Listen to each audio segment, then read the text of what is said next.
to notify the UN Security Council that the United States intends to restore virtually all of the previously suspended United Nations sanctions on Iran. It's a snapback, not uncommon.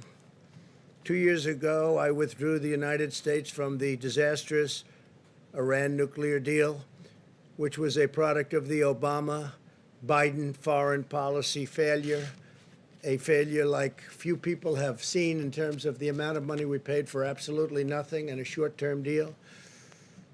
This deal funneled tens of billions of dollars to Iran, 150 billion to be exact, plus 1.8 billion in cash, which I don't know that the president had the authority to give, but gave 1.8 billion in cash. Just another great deal that turned out to be a total disaster that would have funded all of the chaos and the bloodshed and the terror in the region and all throughout the world.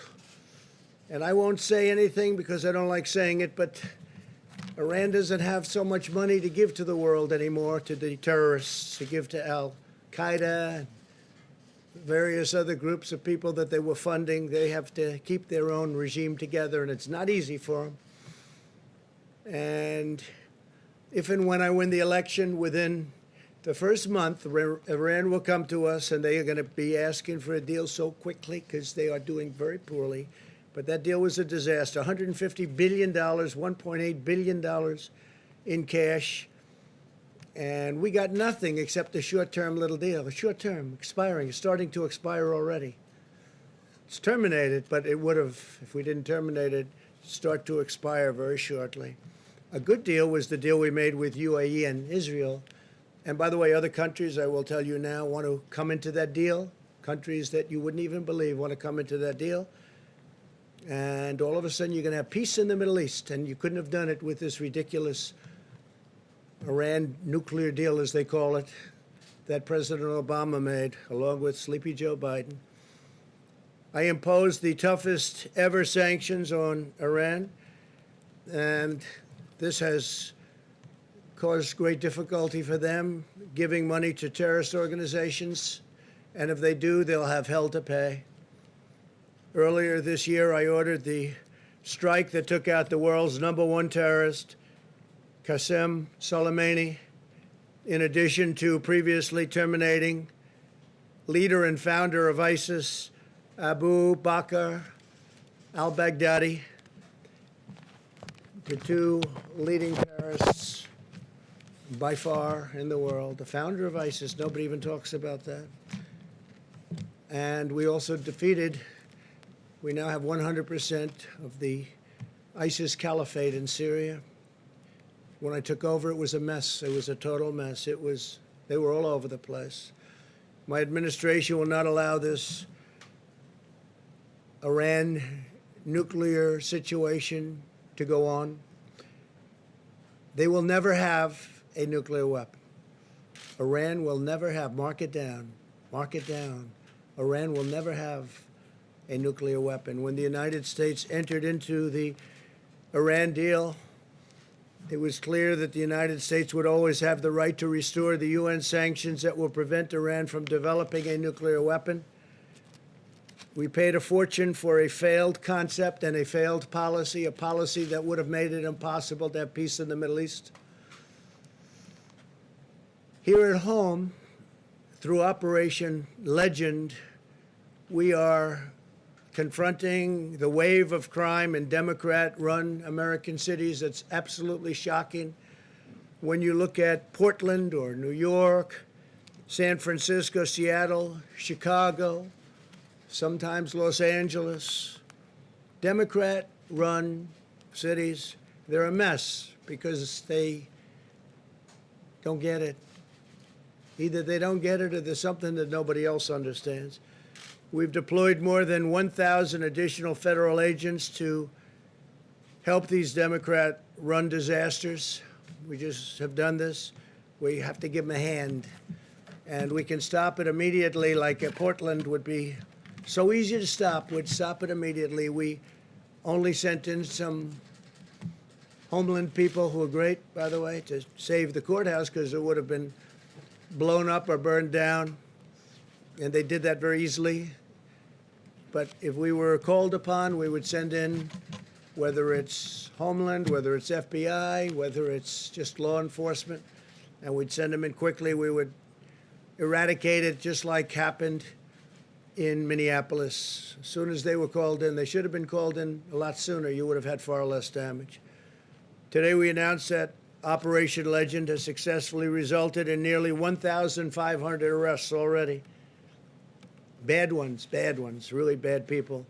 Prosecutions and prison sentences will follow, and they'll be a very long time in prison for what they've done to these cities.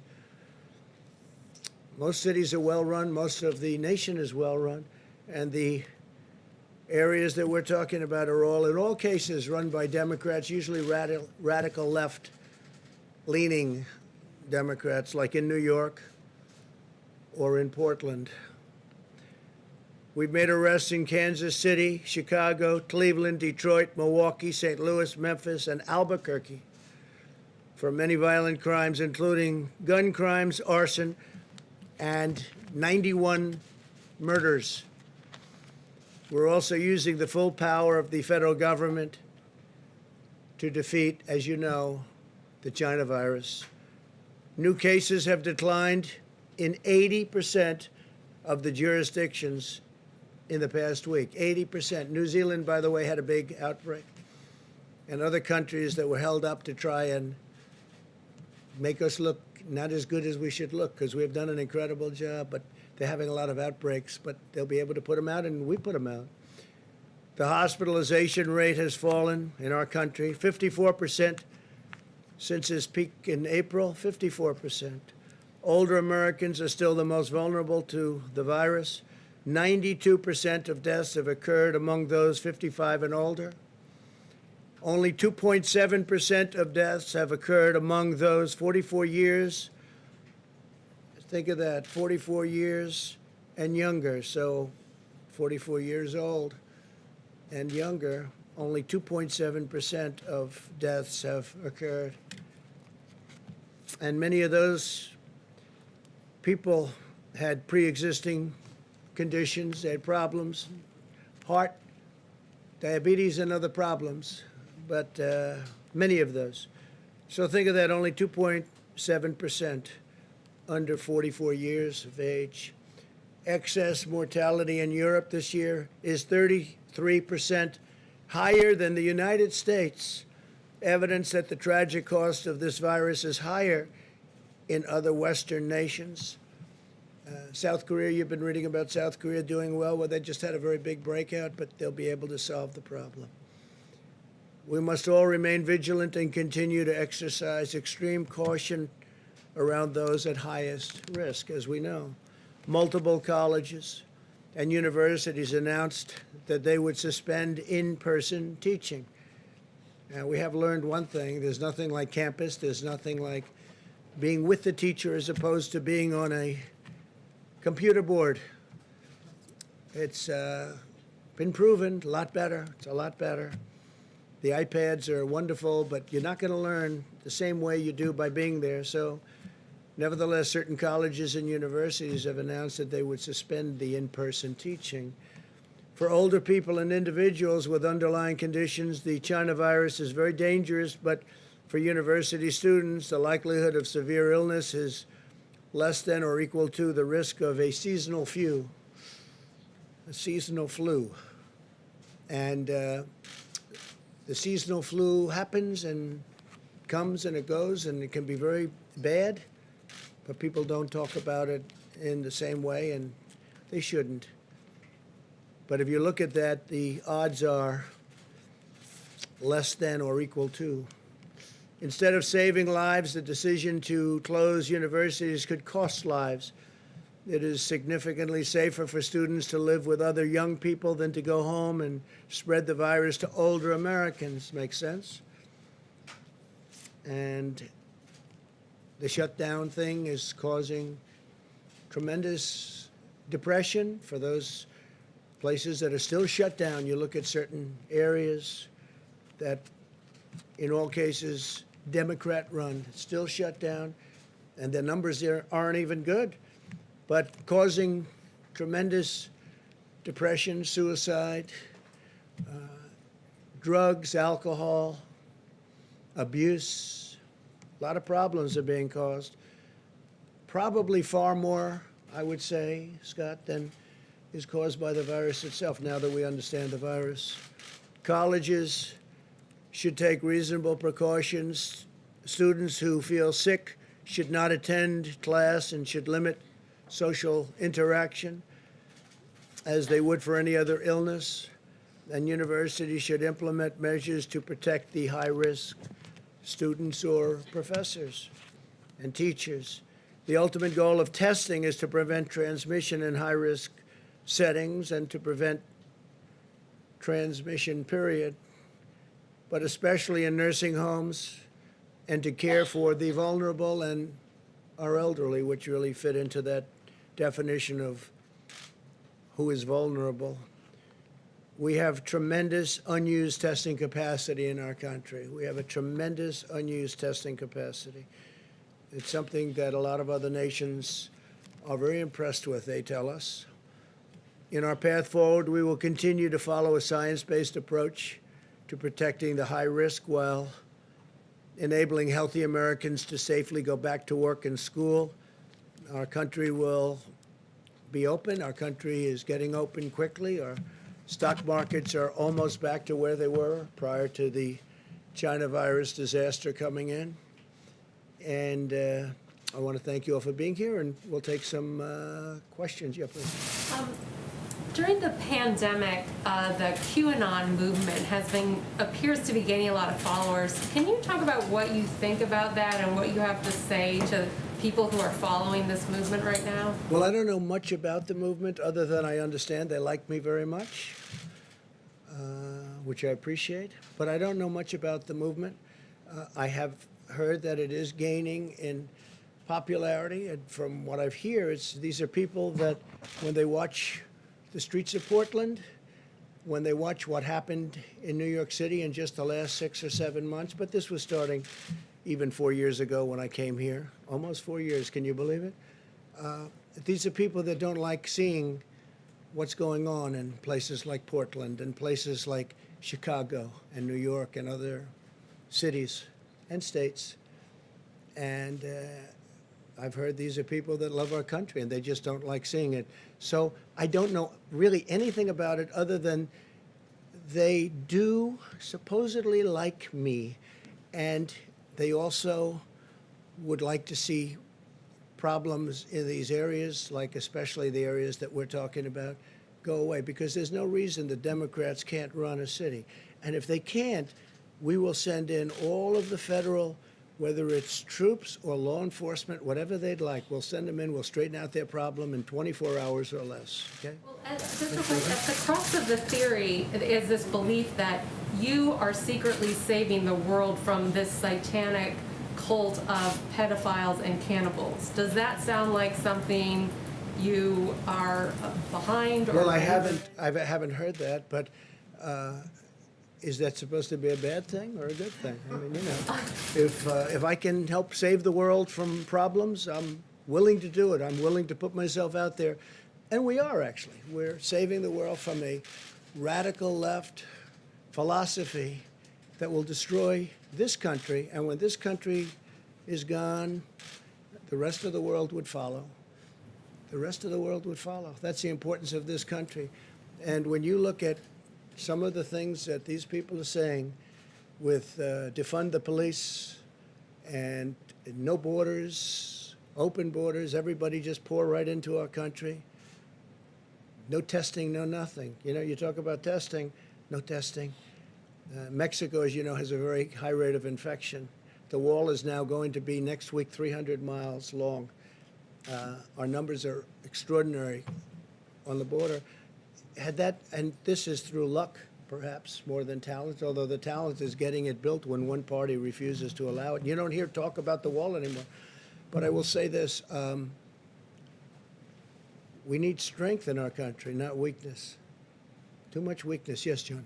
Mr. President, you have been very bullish on the promise of convalescent plasma to treat coronavirus. The FDA appeared to be on the brink of issuing an emergency use authorization for convalescent plasma, but after hearing from top officials at the NIH that there wasn't enough evidence to go ahead with that, the FDA has put that on pause. Your reaction to that, and do you believe that convalescent plasma should be in the arsenal of treatments for coronavirus? Well, I hear great things about it, John. That's all I can tell you. And it could be a political decision because you have a lot of people over there that don't want to rush things because they want to do it after November 3rd. And you've heard that one before. But I've heard fantastic things about convalescent plasma. And I've heard numbers way over 50% success. And people are dying.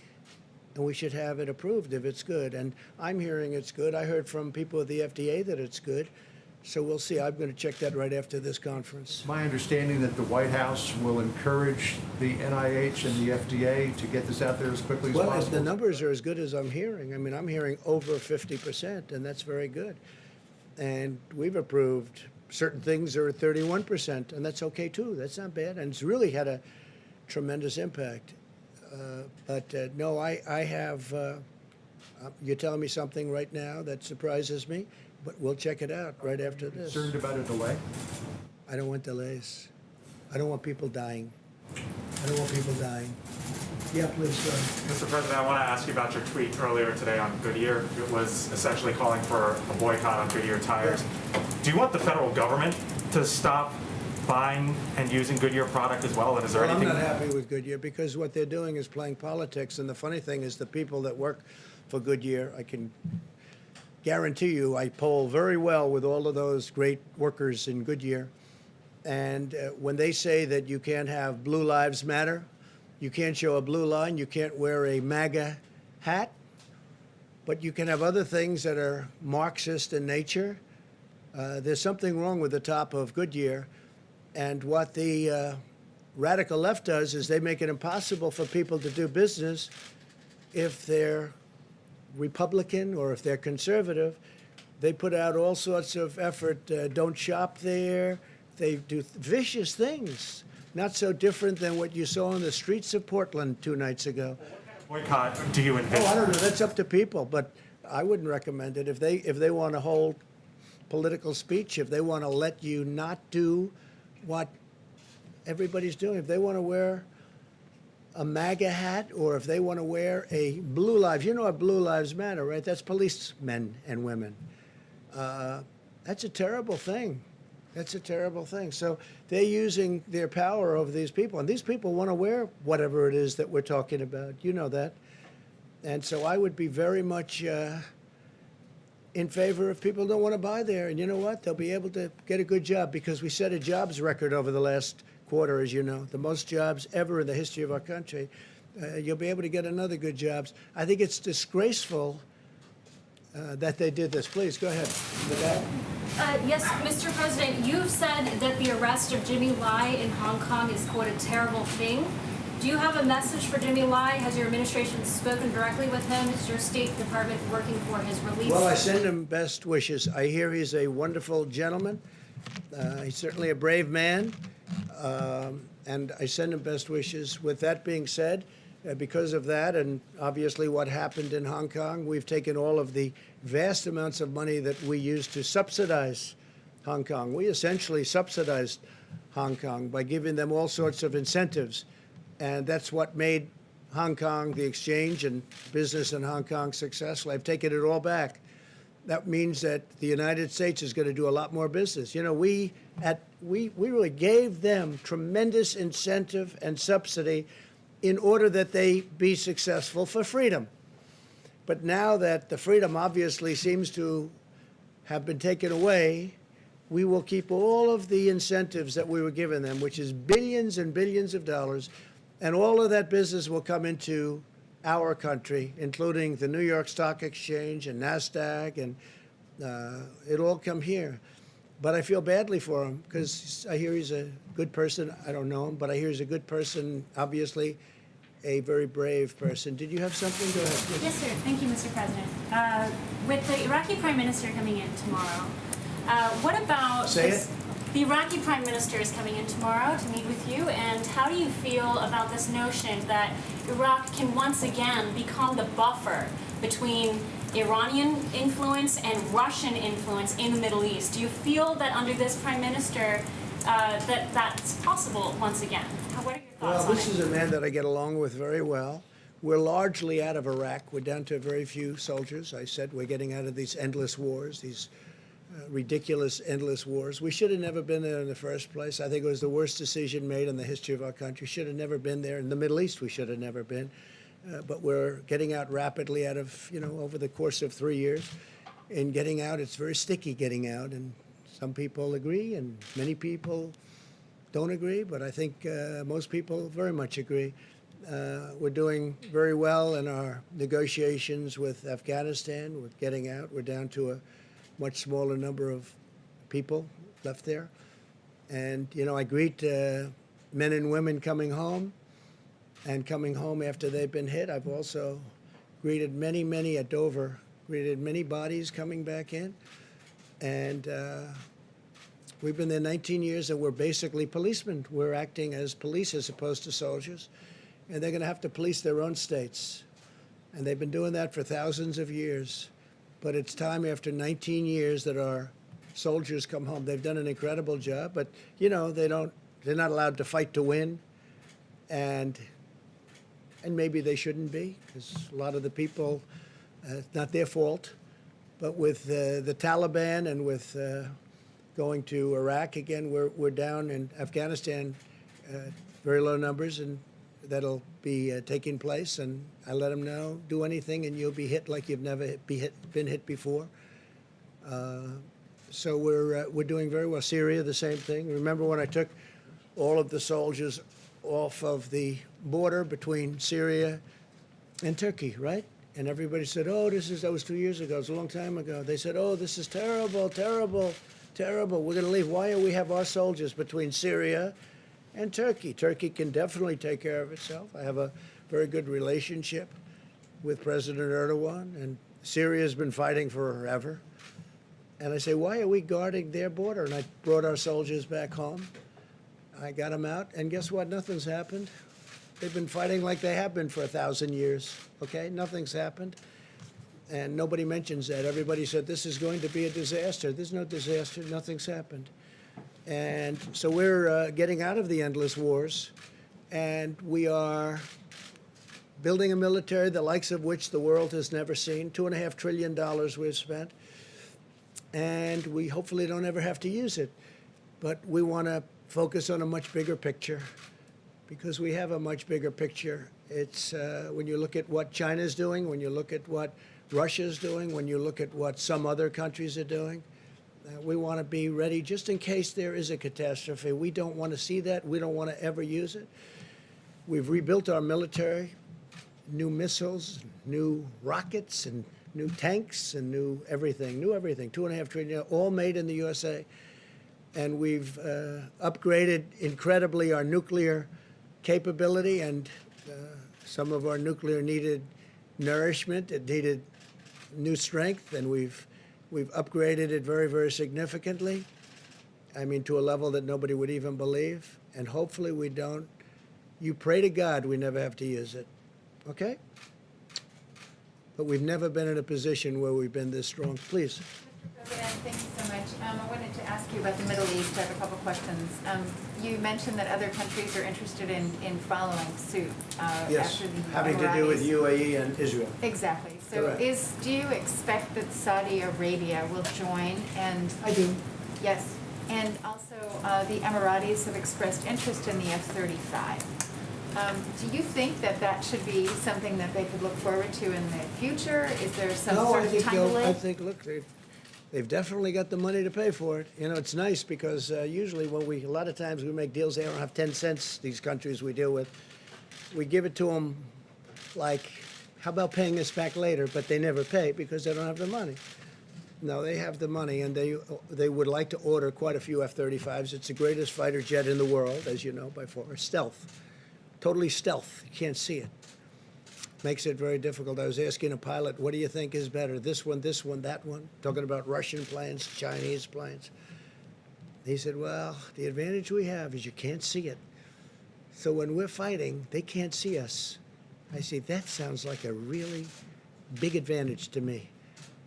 To these Don't guys, want them you know, to they have look, by the way, I said it, to these pilots that I meet, they look better than Tom Cruise, and they're definitely tougher.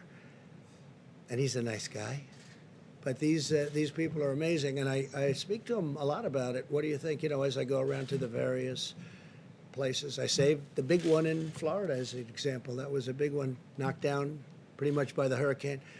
So I spend a lot of time on that, and it's the greatest plane in the world. One thing about that kind of thing, technology, high technology, greatest plane doesn't last long. Somebody comes up with something else, but we're always the one to come up with something else. So, yeah, they'd like to buy F-35s. We'll see what happens. It's under review, but they made a great advance in peace in the Middle East. Even the New York Times thought it was an incredible deal. Can you imagine that? Tom Friedman had a very nice thing to say about it. I spoke to him about it. He thought it was terrific, and it is terrific. I see a lot of countries coming in fairly quickly, and when you have them all in, ultimately Iran will come into. There'll be peace in the Middle East. That'll be nice. Iran will be very much neutralized. They never thought this could have happened. And with the horrendously stupid Iran deal signed by Obama, this could have never happened. Really, they're so. On the Goodyear issue, you ride on Goodyear tires in the Yeah. presidential limousine. Correct. If there were an alternative, would you want those tires swapped out? Yeah, I would do that. I would swap them out based on what I heard. We'll see what happens. Look, you're going to have a lot of people not wanting to buy that product anymore, and they'll buy from a competitor, made in the USA too. Okay, please. Go ahead. Mr. President, excerpts from Obama's speech that he'll give later at the Democratic Convention show that he says that he hoped that you would take being president more seriously once you had the job and discover reverence for democracy. And then he said, I quote, "but he never did." What is your reaction to You that? know, when I listen to that and then I see the horror that he's left us, the stupidity of the transactions that he made. Look what we're doing. We have our great border wall. We have security. We have the UAE deal, which has been universally praised by people that aren't exactly fans of Donald Trump for various reasons. I don't know why. Can't be my personality, but they're not fans, right? And when I look at what we have, and I look at how bad he was, how ineffective a president he was so ineffective, so terrible.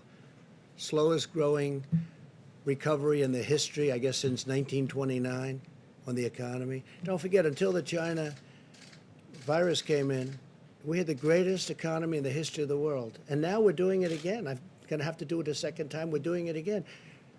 Hard to believe. We're doing very well. You heard the numbers. They're way, way down on the virus.